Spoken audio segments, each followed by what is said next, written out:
Introduced in the second High Moon Studios video game, alongside his fellow Dinobots, Grimlock was taken in and experimented on by Shockwave, only to escape to take his revenge. Often critical of Optimus Prime, Grimlock takes matters into his own hands. Early generations started with the War for Cybertron game figures, and since the following Fall of Cybertron series took over in 2012, a Voyager-class Grimlock was made. This was also part of a second run of the non-GDO or exclusive Voyagers released in Generations. Grimlock transforms into the T-Rex we've all come to know and love, and respectfully, fear. First off, I love the design language of the games, especially how they reshape the head. The panels, all of the angles, it's built tough, and I appreciate the lively lights painted in. Though the hips tab in place, I love how they sink in and flow with the body. The design itself is typical for a Grimlock, with the kibble as the front, the chest body and the legs as the tail, but damn, that's a huge dumper. Look at the curve at the bottom, baby got back. The knees move, the little dino arms can scratch, and the neck has room to move slightly. I just love that head design, it's solid. But with the transparent red, if you pull the tab, it opens the mouth and shows the fully red fury of Grimlock. So much so that it bleeds through the plastic. It might be a little much, but you know what? Let him blush. I guess he can munch on a delicious burger. Greg Burger.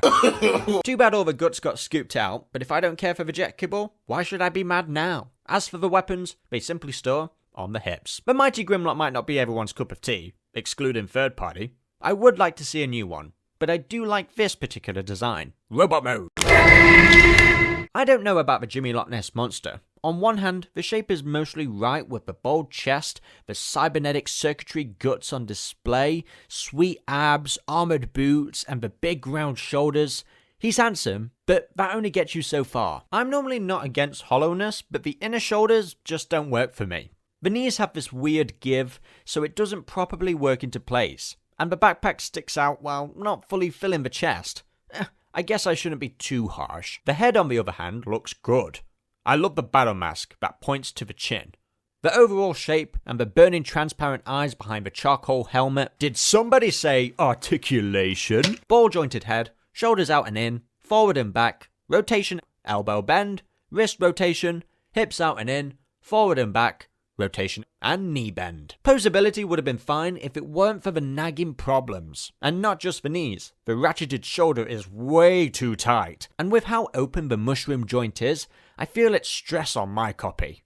This hinge is loose and is incredibly annoying. Let's take a look at the accessories. I think knockoffs kept using this mold, and that's fine with me. He comes with a shield for the side of the arm, and this wicked sword that's full of segmented blades on the back. With the greebling in charcoal, the transparent red has a fiery glow, even when it's not lit up. Speaking of, the light gimmick still works, exposing the full fury of Grimlock himself, complete with his Dinobot-esque Autobot logo. While I can look past some of the problems, there's always something that bothers me.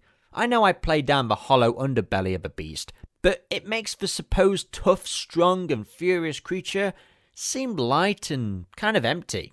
The robot carries similar issues and more. I think the biggest problem is, I'd generally be fine with it, but it's a constant feeling that it's not living up to its fullest potential.